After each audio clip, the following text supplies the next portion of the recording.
became interested in mentoring research really for a couple of reasons, and the first one was from my own, often with research, this is the way, I had a very strong personal interest in the subject, which came from my career experience actually, in that I worked for a number of years in a corporate environment, and then when I had children, stopped and found it quite difficult to find a corporate working life that allowed me to have the flexibility I was looking for to balance work and family and so on.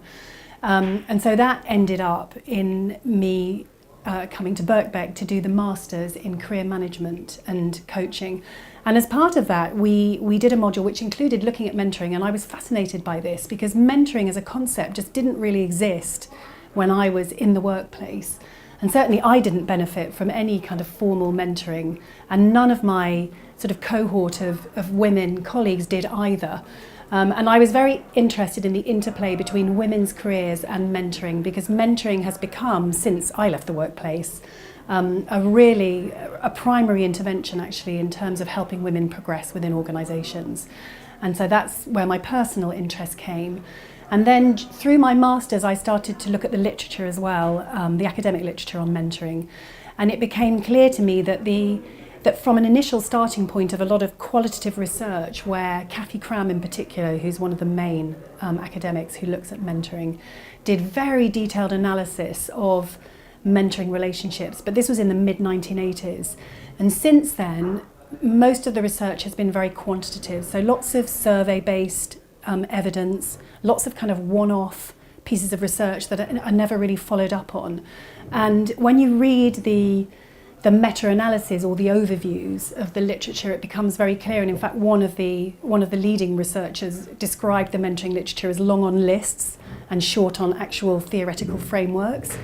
And that's very clear when you read the literature. It's kind of a morass of just individual studies that don't really help you understand what at its heart is or constitutes a mentoring relationship. And in fact, increasingly researchers were starting to say that we have enough of this kind of research. We need to roll back and look at what is the experience of mentoring so that we understand in more detail how and why it works. And so that was what I decided I wanted to do. It was kind of the how and why of mentoring. And specifically, I wanted to do that qualitatively, so taking detailed examinations of people's experience of the mentoring phenomenon.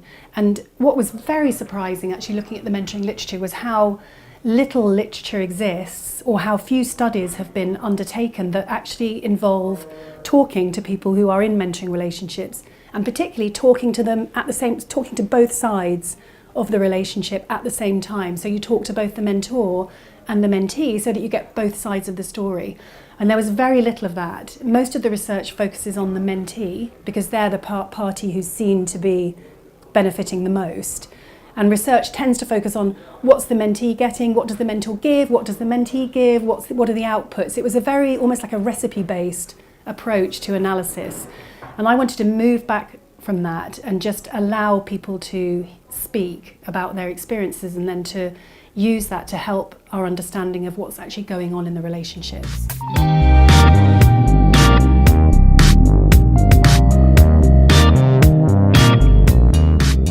Well, the model of relational mentoring interested me a lot because it was starting to be looked at by researchers who were saying enough of the lists. We want to understand the dynamics in the room when you're in a mentoring relationship. And so I went into my research just with one question, which was, how is your relationship going? And then I would allow them to talk. And what was very interesting in my findings is that they spoke very spontaneously about exactly those things. So the dynamics that were flowing between them, rather than my mentor gives me introductions or my mentor opens doors for me, it was much more, I have so much in common with my mentor. There is trust and empathy and very strong dynamics of support and trust. And this was especially interesting because the mentoring program I was looking at was one where very senior men were mentoring more junior women to help them get positions on boards. So there was a lot of difference in those relationships. There was sometimes a difference of generation, there was a gender difference, and they were also from different industries. So they were coming together often with quite preconceived ideas of what the other person might be like. And it was very clear that that we hold a lot of very deeply entrenched stereotypical ideas about other people. So for example, the mentees would describe the mentors who were very successful male figures. Before they met them, they would say to me, you know, a mentor for me, a company chairman for me is very scary, you know, he's going to be quite intimidating, he might be a bit aristocratic, we're not going to have anything in common. But once they met, what was really struck me was that what emerged was what they held in common, and that became apparent to them very quickly. And I think why that's important is that it allowed them to bridge their difference and to actually come to a mutual understanding both of each other and of their work challenges very quickly. And I think why that's important in a mentoring context for women in particular is that women are often, it's said, well, a number of things are said actually. It is often said in the literature that men aren't very good mentors for women, that women need other women to act as mentors and role models. And whilst I don't dispute that, I think what the analysis of these pairs, who were all male mentors and female mentees, demonstrated was that actually men can be very good mentors for women. And in some ways it allows them what their mentoring relationships have that a woman-to-woman mentoring relationship wouldn't have so much, was this negotiation of difference that went on in the relationship. And if you think about how the management literature treats men and women, this whole men are from Mars and women are from Venus idea has really taken hold. And so we think of men as very career orientated, whereas women are quite ruthless, whereas women are described as nurturing and inclusive. And men and women are kind of pitted against each other. And in these relationships, they were actually coming together and building on what they shared in common, but also using their differences where that was useful to them. And one of the strongest things that emerged was how similar their pictures of their working lives were. So they both talked about working at senior levels in organisations as very isolating. They described how they had few people that they felt they could really trust and confide in.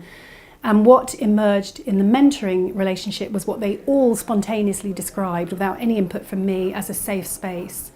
And within that safe space that was built on trust and empathy and connection, they could explore their difference, and they could also explore the challenges that they were facing in the workplace, in particular the mentees. It wasn't all rosy, and what also emerged from their discussions was that the mentees often felt that they would like to contribute more. So this traditional idea that the mentor is the giver and the mentee is the receiver, it was very present. Whereas in fact, the relational mentoring models talk about mentoring as a mutually developing relationship. And that wasn't so apparent. These were a little bit more hierarchical, and I think that was because of the status of the mentors and the relative status of the mentees, and that it was a program set up for the mentors to help the women succeed further. But actually, I think there was room in those relationships for more what's called mutuality, so where each party actually brings their expertise into the room, and there's much more fluidity in the relationship. So that was a little bit absent in their narratives, and there was definitely a sense that the women mentees would have appreciated or might have benefited from more mutuality in the relationship. But there was also some evidence that the mentors were learning in a kind of developmental way. So they didn't, they all referred to the fact that they were learning, but they found it quite difficult to specify what they were learning. But what I observed was that when they spoke to me, particularly in the second and third interviews, when they got to know me a bit better, they would raise questions, in particular about women. So the mentors would start to say, gosh, I hadn't realised, that women face such challenges. That's been a real learning point for me.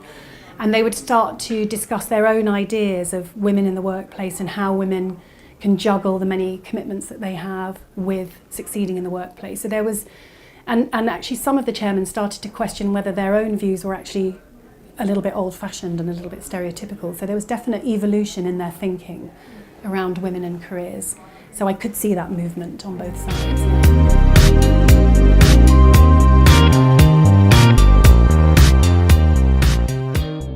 I think, certainly the relational literature and my study absolutely agrees with this, is that mentoring should be regarded as a developmental relationship, and therefore, if you want to gain from it, everybody can learn, but I think in mentoring relationships there does tend to be an overemphasis on the mentee learning, and I think if both sides go in with an open mind to learning and engage in the relationship, then there is likely to be development in it. But I think obviously you need to create the kind of safe space and the right environment for that to happen. And in fact, some of the literature shows that relationships where there is difference can be in some ways the most fruitful because, well, provided that both parties come at the relationship with an open mind to shifting their positions, which means that their difference can be examined in the safety of the relationship and their positions can shift on it. So those kinds of movement in the way people think about their own entrenched positions and their own maybe stereotypes and views that they've never really challenged before can be really successfully negotiated in mentoring relationships of difference.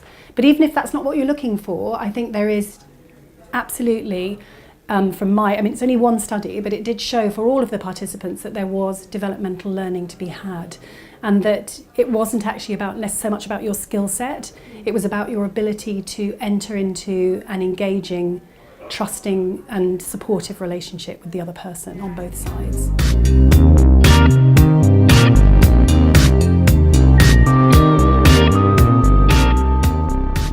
I think you have to be very aware of the context in which you're building your mentoring relationship. And so if I just go back to my research to illustrate that, the programme that I was looking at had a very, very noisy context. So it was all about getting women on boards. And at the time of that I was examining this particular programme, which has been running for quite a number of years, there was a huge amount of media and government interest in getting more women on boards. And in fact, not a quota, but a target had been set for FTSE 100 companies to have 25% of their boards made up of women. So these women and their male chairman had a very intense spotlight being shone on them. And there were some quite specific and instrumental goals that weren't part of the programme, but they were sort of sitting in the background. And they were seen in the discussions I had with some of the mentees in particular, almost to interfere with the relationship because they became slightly fixated on the specific instrumental goal that they had of becoming an NED, rather than seeing that this is just one relationship and that it's more about the development process through the relationship rather than about thinking this relationship is going to deliver me an NED, a position on a board, it might happen, but it might not, but it is part of a broader process. And so I think what I'm saying to you is that in building a mentoring relationship, I think it's very careful, you need to be very careful as to what are the contextual pressures, what is it that your mentees and your mentors are likely to bring into the room, and to help them understand that it's not a solution, a fix-all solution. It's just a helpful, safe space relationship that offers developmental opportunities that sit within their life. So it's not going to be the answer to all their problems, like nothing is the answer. But if it's a positive relationship, there will be, or there is very likely to be, learning and development from it.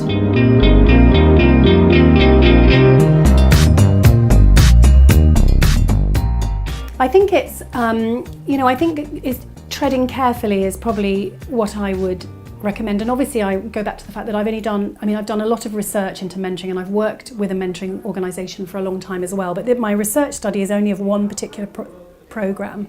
But what that programme seemed to do quite well was to pay very close attention to the individual. So the mentors and mentees would meet at the outset and they would have a very in-depth discussion, and they would actually, between them, work out what the relationship was going to be about. So they would set their own framework and their own goals. But what they also did was not be tied down too much to them. So if once they were going for 2 or 3 months, they found that actually there was something else that they needed to talk about, then they could be flexible. So there were definitely goals and there were review processes. They would look again at their goals every 3 months or every 6 months, but they were very open to reviewing them. And some people had more goals than others. So I think some people like a lot of structure in their relationships and some people don't. So I think the magic in a mentoring relationship, it sometimes comes in the matching as well. So putting the right people together who work well together and who can set their own framework. So those that want a very rigid and who have very specific goals, that they might be with a mentor who's more willing and able to engage in that process rather than other people who have more general developmental goals. So the matching is key. And the understanding that maybe what you go in thinking you need might not be what you think you need as the relationship develops.